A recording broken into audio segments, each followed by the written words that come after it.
My name is Jason Miller. If you read what I posted before, you already know where I work and what I do. Night search and rescue, Tower Roosevelt Ranger Station, Yellowstone National Park. You know about Kevin Derby. You know about the 6 rules. And you know that at least some of them turned out to be more than campfire talk. I want to be clear about something before I go any further. I didn't write the first post because I wanted attention. I wrote it because I thought if I put the words down somewhere public, somewhere permanent, it might feel less like something I was carrying alone. It didn't work. If anything, writing it out made the weight more specific, gave it edges. But people responded, and a lot of them asked the same thing. What about the other rules? Did something else happen? Yes, something else happened. I need to go back to November of last year. The part I left out. After the events I described in my first post, things at the station settled into what passes for normal on the night shift. Kevin and I ran calls. Missing hikers, vehicle accidents, the occasional wildlife complaint, standard work. The kind of stuff that makes you forget, for weeks at a time, that you've ever seen anything you couldn't explain. Kevin never brought up the rules unless there was a reason to. That was one of the things I respected about him. He didn't use them to make himself seem important or mysterious. He treated them the way a mechanic treats a warning light on a dashboard. You don't talk about it until it comes on. And when it comes on, you don't waste time wondering why it's there. November 14th, we got a call around 1 in the morning. Dispatcher said a family at Slough Creek Campground had reported their daughter missing. 7 years old. She'd been asleep in the tent with her parents, and sometime around midnight, the father woke up and the sleeping bag was empty. The tent was still zipped from the inside. That detail. I remember Kevin pausing when the dispatcher said it. The tent was still zipped from the inside. He didn't say anything about it then, but I saw his hand go to the center console of the truck where he kept a small plastic bag. He unzipped it and looked inside. Green Tic Tacs. A full container. He put it in his jacket pocket and started the engine. I'd never seen Kevin carry Tic Tacs before the first time he explained the rules to me. That first night, sitting across the break room table, he'd listed Rule 2 almost like an afterthought. If you're called out for a missing child under the age of 10, carry green Tic Tacs in your left jacket pocket. If the child approaches you from the wrong direction, offer one. Do not pick the child up. Do not hold the child's hand. Walk beside them. Let them lead. I asked him what the wrong direction meant. He said I'd know.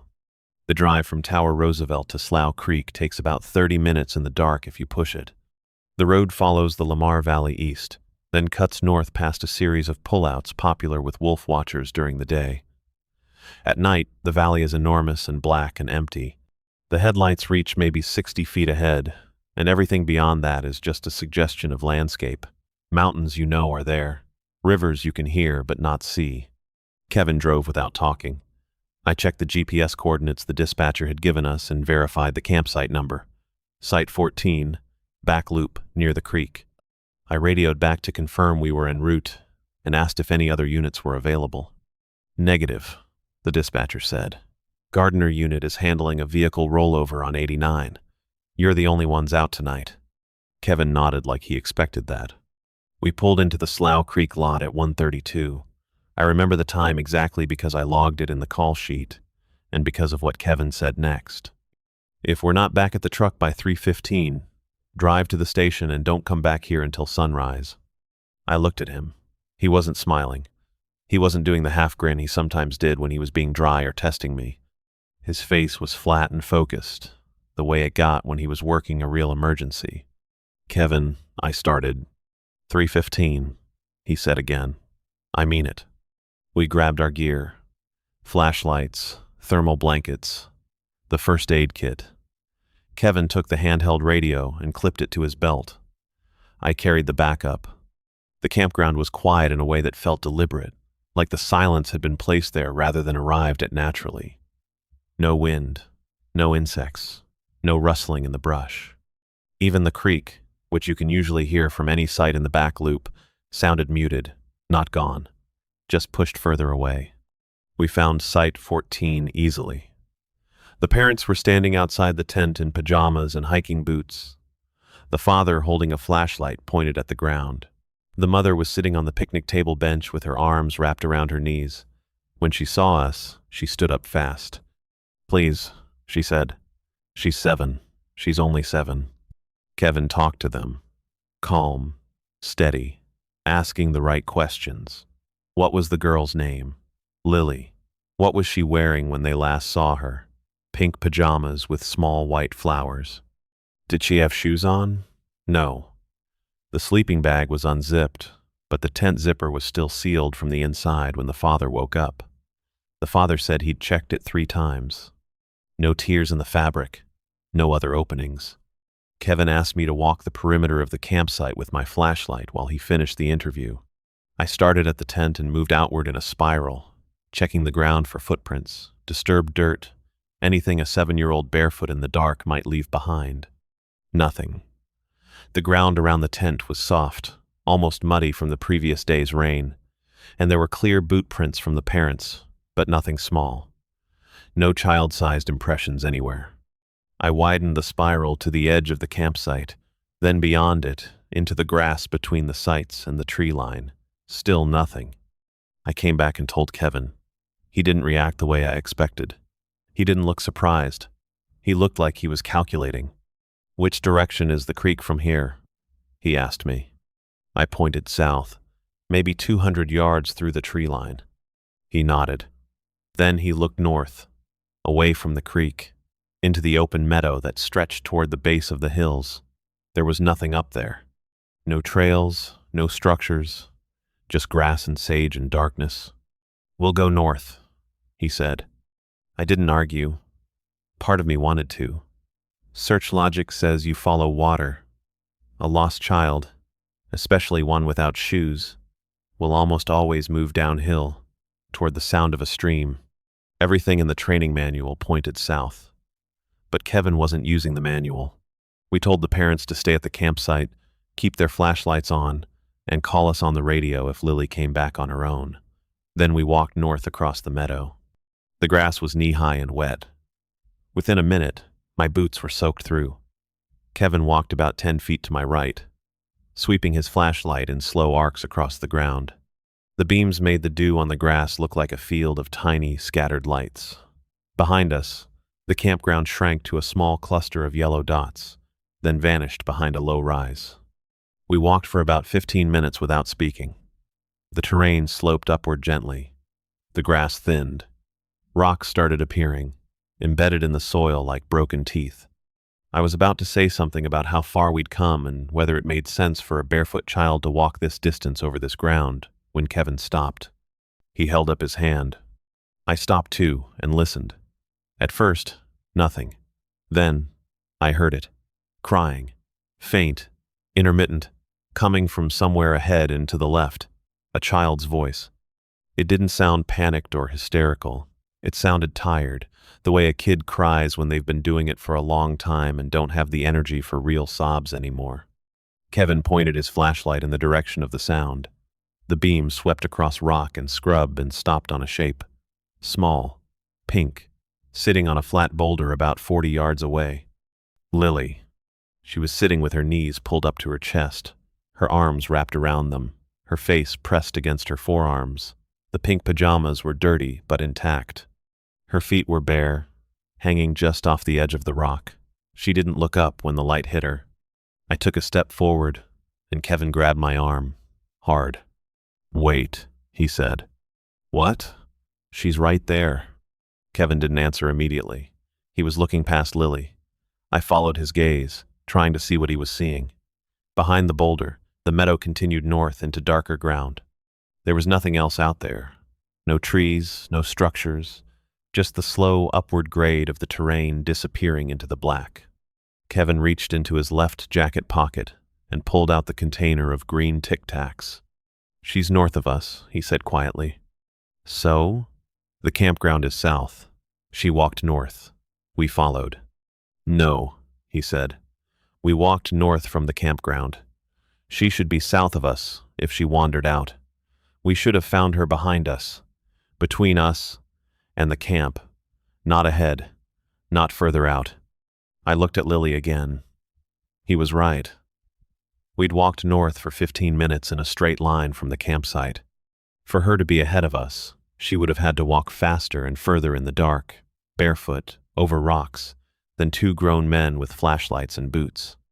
And she would have had to walk in the same direction we chose, which was the wrong direction by every standard measure. She was in the wrong direction. Kevin shook a single green Tic Tac into his palm. He walked toward her slowly. Not cautiously, exactly. More like deliberately. Like each step was a word in a sentence he was constructing carefully. He stopped about 5 feet from the boulder. "Lily?" he said. She looked up. Her face was red and wet from crying. Her eyes were brown, normal. She looked like a scared, tired 7-year-old girl who'd been sitting alone in the dark on a rock in the middle of nowhere. "My name is Kevin," he said. "I'm a park ranger. Your mom and dad are waiting for you. Can you come walk with me?" She stared at him. Then she looked at me. Then back at him. "I want my mom," she said. "I know," Kevin said. "She's real close." He crouched down so he was closer to her eye level and held out his hand, palm up, with the Tic Tac sitting in the center. "You want a candy?" Lily looked at it. She didn't reach for it right away. She studied it, the way a kid studies something they're not sure about. Then she picked it up with 2 fingers, put it in her mouth, and chewed. Kevin stood up. "Okay," he said. "Walk with us." He stepped to her left side and waited. Lily slid off the boulder. Her feet touched the ground, and she winced a little at the rocks but didn't cry. She started walking south, toward the distant glow of the campground, without being told which way to go. Kevin walked beside her, not holding her hand, not touching her at all, just beside her, matching her pace, which was slow and unsteady on the rough ground. I walked on her other side, a few feet out, lighting the way with my flashlight. We walked in silence for several minutes. Lily didn't talk, didn't cry, didn't look at either of us. She just walked. Her feet should have been cut to ribbons by the rocks and sticks, but she didn't stop or stumble after that first wince. About halfway back to the campsite, I heard Kevin's voice again, very low, almost under his breath. "Don't look behind us." I didn't ask why. Something in his voice took the question out of me before it could form. I kept my eyes on the ground ahead, and on Lily, and on the growing lights of the campground. But I noticed that the hair on the back of my neck was standing up. Not from cold, from something else. The air behind us felt heavy, crowded. Like there was a presence back there taking up space that had been empty 30 seconds ago. I could feel it the way you feel someone watching you from across a room, except there was no room.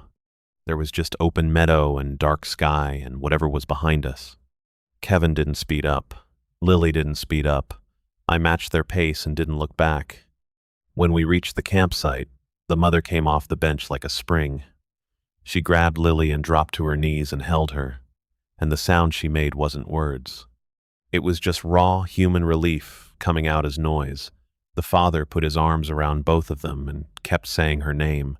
Lily let herself be held but didn't say anything. She looked tired. She looked like she wanted to sleep. Kevin and I stood back. He was writing in the call sheet. I looked at the time. 2:47. Well before his 3:15 deadline.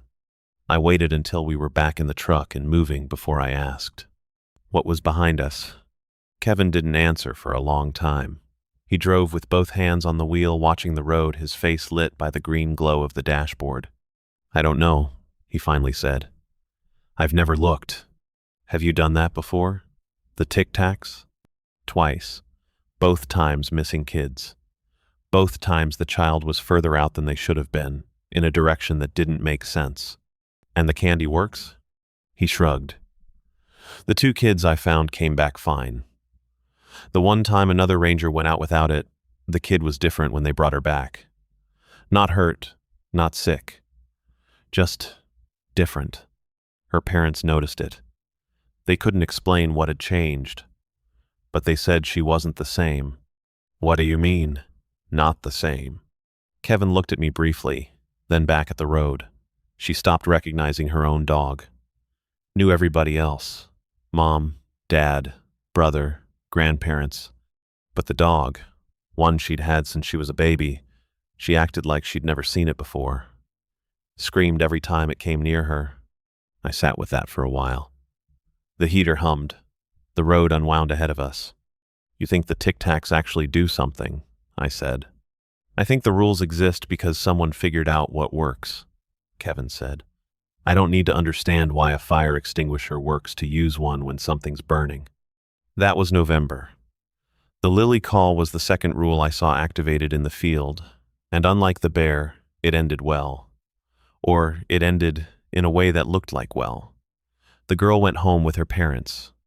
The parents sent a letter to the station a week later thanking us. Lily was fine, they said. Happy, healthy, back to normal. I believed that for about 3 months. In February, I was in the station break room during a quiet shift when I found the letter tucked inside a maintenance log on the shelf. It was addressed to Kevin, postmarked January 2nd. I shouldn't have read it. It was his mail, but the envelope was open, and the letter was sticking halfway out, and the first line caught my eye before I could look away. Dear Ranger Derby, it began. We're writing because we don't know who else to contact.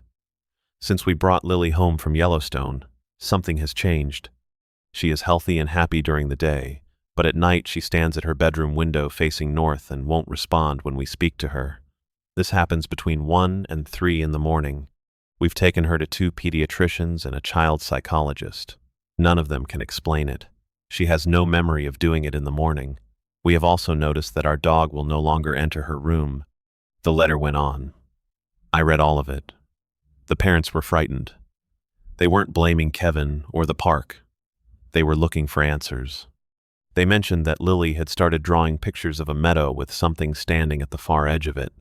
She couldn't describe what it was. She told her mother it was the one who was walking behind us. I put the letter back in the log and didn't mention it to Kevin, but it stayed with me, stuck in a part of my brain I couldn't file it away from. Because it meant the rule had worked, in the sense that we brought Lily back alive and physically unharmed. But it hadn't worked completely. Something had still attached. Something was still running on a schedule, between 1 and 3, pulling her attention north, toward a meadow she was 500 miles away from. I started thinking about the other rules differently after that. Not as protections, as negotiations. The rules didn't stop whatever was out there. They reduced the damage. They were compromises between something that wanted more and a system that had learned how to offer less. Spring came. The days got longer. The night shift shortened. The park filled up with tourists and seasonal staff, and the strange quiet that settles over Yellowstone in winter got pushed out by engine noise and laughter, and the daily hum of thousands of people moving through a landscape they think they understand. Kevin put in a transfer request in March. He didn't tell me directly. I saw the paperwork on the supervisor's desk when I dropped off a vehicle report. Transfer to Grand Teton, effective June 1st. After 11 years at Tower Roosevelt, I found him in the garage that evening, doing a gear check on one of the trucks. "You're leaving?" I said. He didn't look up. For a while. "Yeah. Grand Teton? That's basically the same job." "It's south," he said. And when he said it, the word carried a weight I wouldn't have noticed 6 months earlier. South. Away from whatever was north of the meadow at Slough Creek. Away from whatever direction the things in this park pulled toward. I didn't push. Kevin wasn't the kind of person you pushed. But something shifted between us in that moment. He was leaving, and the station was going to be mine. The night shift, the calls, the truck, the radio, and the rules.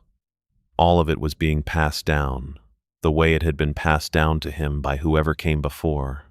2 weeks before Kevin's transfer date, we got another call. Not a missing child this time. This one was about a structure. A backcountry patrol had come across something off-trail in the hell-roaring drainage, about 3 miles south of the Yellowstone River. The patrol ranger's report was brief and strange. She described a wooden staircase standing alone in a clearing. No building attached, no foundation. Just a set of stairs, 12 steps high, freestanding in a meadow ringed by lodgepole pine. When Kevin read the report at the station, he set it down on the table and sat very still for a moment. Then he looked at me. "Rule 5, he said. I remembered it.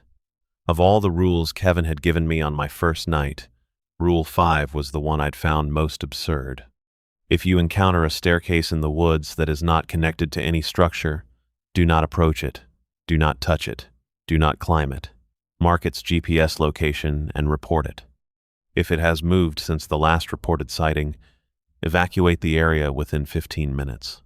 When Kevin first told me this rule, I asked him who would climb a random staircase in the woods. Everyone, he said. Everyone wants to climb it. That's the problem. The Backcountry Ranger's report included GPS coordinates. Kevin pulled them up on the map.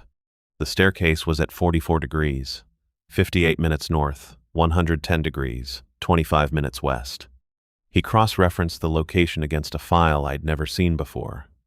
It was a simple spreadsheet saved on the station's shared drive, titled Infrastructure Anomalies. The spreadsheet had 6 entries. Each one listed a GPS coordinate, a date, and a one-word description. The descriptions were things like staircase, frame, doorway, and platform. The most recent entry before this new report was from 3 years ago, a staircase spotted near Tower Fall.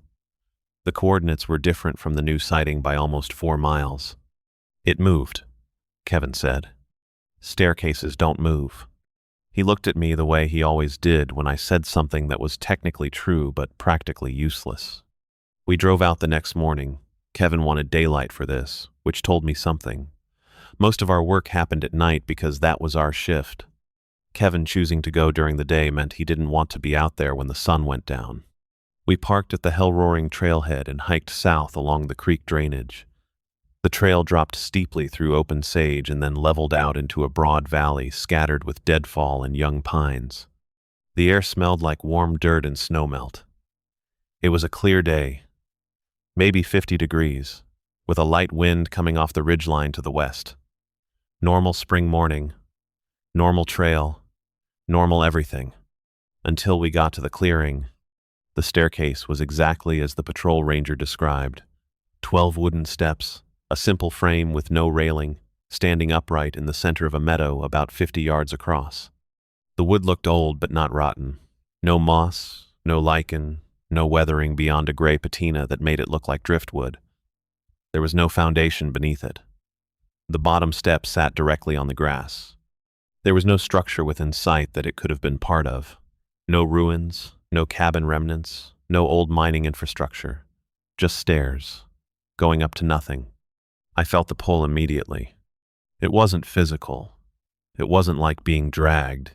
It was more like recognizing something, like the staircase was an answer to a question I'd been carrying without knowing it. My feet wanted to move toward it the same way your hand wants to reach out and touch something beautiful in a museum, not because you've decided to, because the impulse is already happening before the decision catches up. Kevin saw it in me. "Don't," he said. I stopped walking. I hadn't realized I'd started. He was standing about 20 feet from the staircase, arms at his sides, looking at it the way a bomb technician looks at a device, calm, alert, cataloging details. "Has it always been 12 steps?" I asked. "As long as I've been here," Kevin said. "What happens if you climb it?" 2 rangers climbed one in Olympic National Park in 2009, he said. Their names were in the next quarterly staffing report under separated from service. No details, no forwarding address, no final incident report. Just gone. He paused. The staircase they climbed was never found again after that. It was like it had finished what it was there for.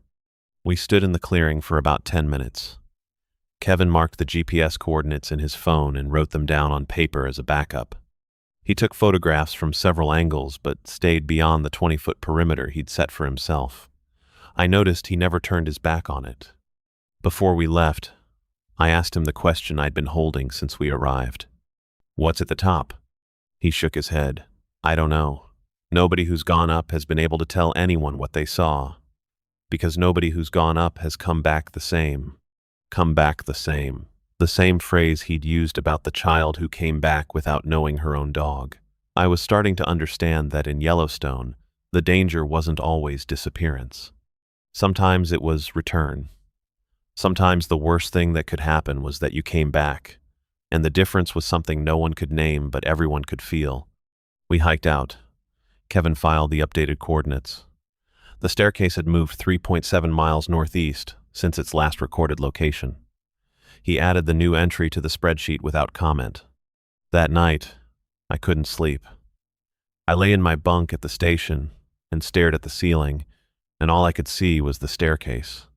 12 gray steps leading up to a landing that wasn't there, framed by blue sky. I could feel the pull from 30 miles away, like a low-frequency hum I couldn't hear but could sense in my chest. I understood, for the first time, why Kevin made it a rule not to approach. Not because the staircase was dangerous in the way a cliff or a river is dangerous, because it was inviting. Because the danger was that you wanted to go. Kevin left for Grand Teton on June 1st. We shook hands in the parking lot. He didn't give me a speech. He didn't pass the rules on formally. He just said, "You know what to do." Then he got in his truck and drove south. I've been running the night shift alone since then. Well, not alone. I have a partner now, a new seasonal ranger named Clara Vasquez. She came in from Rocky Mountain and drew the Tower Roosevelt assignment without knowing what she was walking into. I gave her the rules on her first night, the same way Kevin gave them to me. She sat across the break room table with a cup of coffee and a face that moved from amusement to confusion to something careful and quiet. She didn't laugh. That was the first thing I noticed. Kevin said I laughed. When I heard the rules, I laughed. Clara didn't. She just asked questions. Good ones. Precise ones. She wanted to know the parameters. How close is too close? How long is too long? What counts as recognition, and what counts as contact? I answered what I could. There were things I didn't have answers for. The rules were specific in some places and vague in others, and the gaps weren't careless. They were the shape of what nobody had survived long enough to map.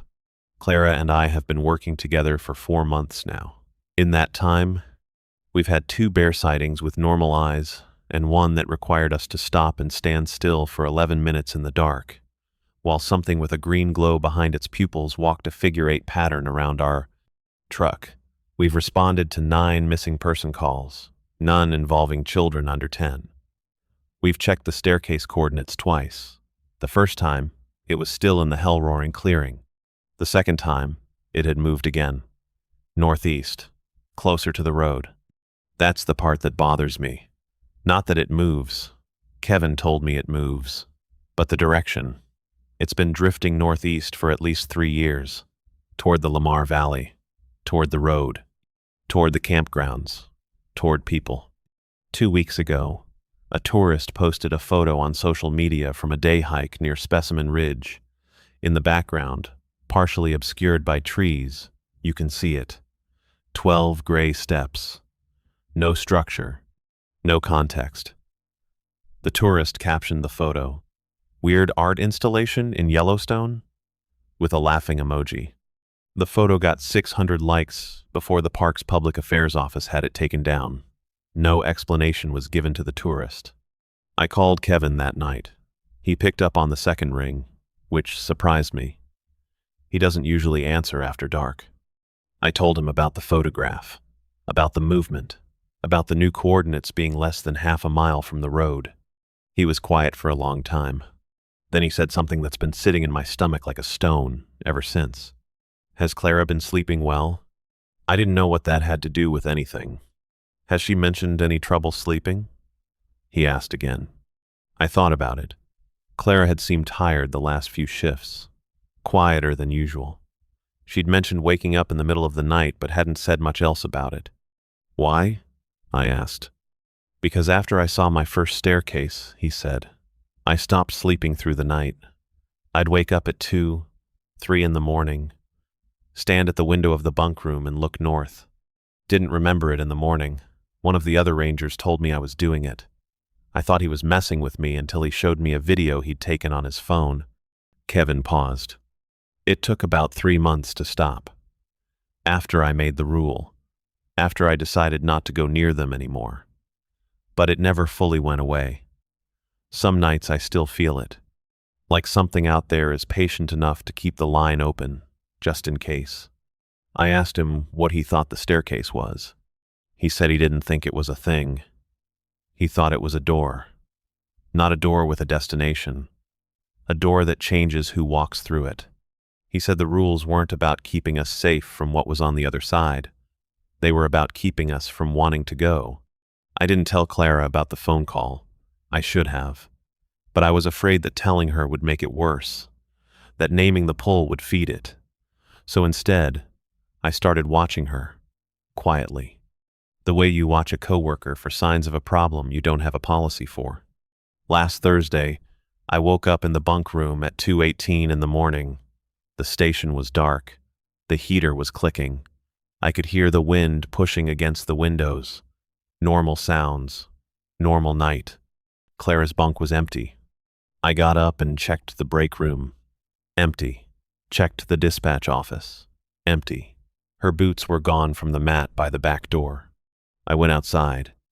The night was cold and clear, the kind of cold that feels like glass against your skin. The trucks were parked in a row along the garage. All 4 of them were still there. Clara hadn't driven anywhere. I found her standing at the edge of the parking lot, where the gravel meets the grass. She was facing north. She was completely still. Her arms were at her sides. Her eyes were open, but when I said her name, she didn't respond. I said her name again, louder. Nothing. I walked around in front of her and looked at her face. Her expression was neutral, almost relaxed. Her eyes were focused on a point somewhere far beyond the parking lot, beyond the tree line, beyond anything I could see. She was looking at something that wasn't there, or something that was only there for her. I touched her shoulder and she blinked, looked at me, frowned. "Jason? What are you doing outside?" I told her. She didn't believe me. She said she'd been asleep the whole time. She checked her boots and found them wet with dew and said she must have walked outside without knowing it. She laughed a little. The way you laugh when something scares you and you don't want it to. We went back inside. She went back to her bunk and fell asleep in minutes. I didn't sleep. I sat at the dispatch desk and opened the infrastructure anomalies spreadsheet. The most recent entry was my own, from 2 weeks ago. The staircase had been near Specimen Ridge, less than a mile from the road. I opened the park's internal GPS tracking system. Every ranger vehicle has a transponder. I wasn't looking for a vehicle. I was looking for something else. There's a secondary layer in the system, one the park installed 3 years ago for tracking tagged wildlife: elk, wolves, bison. Each animal with a radio collar shows up as a blue dot on the map. The system updates every 30 seconds. I looked at the map. Most of the dots were clustered in the Lamar Valley, where the wolf packs and elk herds bed down at night. A few were scattered around Hayden Valley to the south. Normal distribution, except for one dot. There was a single blue dot northeast of the station, about 3 miles out, in an area with no known tagged animals. It wasn't moving. It was sitting stationary in a location that matched, within a few hundred meters, the last known coordinates of the staircase. I zoomed in. The dot had a tag number. I pulled up the registry. Tag number WY4417. The registry entry said it belonged to a female gray wolf, collared in 2021 during a population study. I checked the status field. It said, "Mortality signal active since the 14th of September 2023. The collar had been transmitting a mortality signal for over a year. That happens when the collar detects no movement for an extended period. It means the animal is dead. The collar keeps pinging, sending its location out to the satellites on a fixed schedule long after the wolf that wore it has stopped breathing. A dead wolf's collar, pinging from the location of a staircase that shouldn't exist." I closed the tracking system. I sat at the desk for a long time in the dark, listening to the heater and the wind and the slow, steady tick of the station clock. I haven't checked the coordinates again. I'm not sure I want to know if the dot has moved. I'm not sure I want to know if it's moved in the same direction as the staircase, or if it's moved toward the station, or if there are now 2 dots instead of 1. Clara hasn't sleepwalked again. At least, not that I've seen. But I've started setting a silent alarm for 2 in the morning, and twice now, when it's gone off, I've found myself already awake, already sitting up in bed, already looking at the window. I haven't gone to the window yet. Kevin calls me every Sunday. He asks the same questions. How's the shift? How's Clara? Have I checked the coordinates? I tell him the shift is fine. Clara is fine. I haven't checked. Last Sunday, he asked a new question. Have you been dreaming about it? I told him no. He said, good, don't start. I asked him what that meant. He said that before he transferred, in the last month at Tower Roosevelt, he'd started dreaming about the staircase. In the dreams, he climbed it, all 12 steps. And at the top there was nothing wrong. There was no horror, no monster, no darkness. There was just a meadow. The same meadow he could see from the bottom. But from the top step, the meadow went on forever. No mountains at the edge, no tree line, no road back. Just green grass and blue sky in every direction, stretching out without end. The most peaceful place I've ever seen, Kevin said. And I woke up every time feeling like I'd lost something I couldn't name. I think about that, about what it would mean for the most. I stop before finishing the thought, because I already know what it means. It means the pull isn't fear. It isn't something trying to scare you away. It's something trying to make you want it. That's the part nobody writes down in reports. That's the part the rules don't explain. The staircase doesn't feel dangerous when you look at it. It feels right, like standing at the edge of something you've been searching for without realizing it. I didn't go to the window that night. I stayed in bed, eyes open, facing the ceiling. I counted seconds, listened to the heater click on and off, tracked the slow shift of darkness as clouds moved past the moon outside. At 2:03, I felt it. Not a sound, not movement, just awareness, like someone had stepped into a room behind me. I didn't turn. I didn't move, because I knew without knowing how that if I looked, I would see something standing outside the window, not close, not touching the glass, just waiting. The next morning, Clara acted normal. Too normal.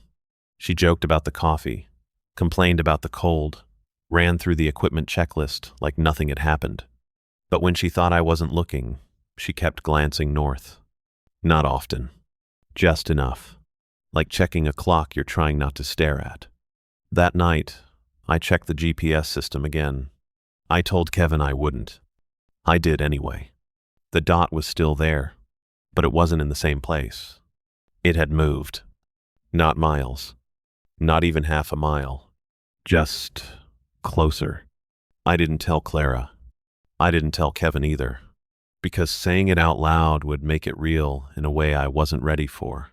And because part of me, something quiet and buried, was starting to understand the pattern. It wasn't moving randomly. It was following something. Or someone. 3 nights later, we got a call. Not a missing person. Not an animal disturbance. Just a report. A camper near Lamar Valley said he saw a staircase in the distance while taking photos at sunset. Said it looked like part of an old building. Said it wasn't there when he passed the same spot an hour earlier. Public Affairs flagged it, told us to check it out. Kevin would have gone during the day. I didn't wait. We drove out just after midnight. Clara didn't ask why we were going. That bothered me more than anything. She just grabbed her gear and got in the truck. We found it in less than 10 minutes. No searching. No wandering. Like we both already knew where it would be. It stood in a shallow dip just off the road. 12 steps. Same gray wood. Same clean lines. Closer than I had ever seen it. Close enough that the truck headlights reached it. Close enough that it didn't feel like something hidden anymore. It felt placed. Clara stepped out of the truck before I killed the engine. Don't, I said. She didn't stop. I got out and followed her. The air felt wrong. Heavy. Like the night had weight. She walked straight toward it. No hesitation. No fear. Just recognition. "Clara," I said again. She didn't respond. She reached the base of the staircase and stopped. For a moment, I thought that was it. That she would just stand there like she had in the parking lot, facing north, frozen. Then she lifted her foot and placed it on the first step. Everything in my body locked. Not from fear, from understanding. This was the line. This was the thing the rules never covered, because nobody had come back to write it down. "Clara." My voice sounded smaller than it should have. She turned her head slightly. Not toward me. Not fully. Just enough that I could see her profile. "You see it too, right?" she said. Her voice was calm, soft, like she was talking about something beautiful. I looked at the staircase, at the empty space above it, at nothing. "No," I said. She smiled, a small, almost relieved smile. "It's okay," she said. "You will." She lifted her other foot. Second step. I moved without thinking. Closed the distance. Grabbed her arm. The moment I touched her, something changed. Not outside. Inside. For a split second, I saw it. Not the staircase. Not the steps. The top. There was something there. Not a structure. Not a place. A horizon. Endless. Flat. Green stretching into blue. No trees. No mountains. No edges. And something moving at the far distance. Too far to see clearly, but not far enough to ignore. I let go. Staggered back. The image snapped away, like it had never been there. Clara blinked, looked down at her feet, realized where she was. "What?" she started. Then she saw the staircase. Really saw it. She stepped back. Hard. Almost fell. We didn't say anything. We didn't need to. We got back in the truck. Drove away. Neither of us looked in the mirror. When we got back to the station, Clara went straight to her bunk. Didn't speak. Didn't ask questions. Just lay down and turned away from the door. I went to the desk. Opened the GPS system. There were 2 dots. Same tag number. Same signal. One at the old location. One near the road. I stared at the screen for a long time, trying to make it make sense. Trying to force it into something logical. It didn't. I called Kevin. He answered. I didn't explain everything. I didn't need to. I just said, "It's closer." He was quiet. Then he said something I hadn't heard from him before. Not calm. Not certain. "Then you're out of time," he said. "What do we do?" I asked. Another pause. Longer this time. "Nothing," he said. That word sat heavier than anything else he'd ever told me. "Nothing?" I repeated. "You follow the rules," he said. "And if they don't work?" He didn't answer right away. When he did, his voice was quieter. They were never meant to stop it. The line went dead. I'm writing this now from the dispatch desk. It's 1:52 inches the morning. Clara is asleep. I think. I haven't checked. The GPS system is still open. I haven't refreshed it. I don't want to see if there's a third dot. The window is to my right. I haven't looked at it. Not yet. But I can feel it again. That awareness. That presence. Closer than before. And for the first time since I started this job, I understand why someone would climb the staircase. Not because they're careless. Not because they don't know the rules. But because at some point, the idea of staying starts to feel worse than whatever's waiting at the top. I'm going to shut this down now. Turn off the lights. Stay where I am. That's what the rules say. Right?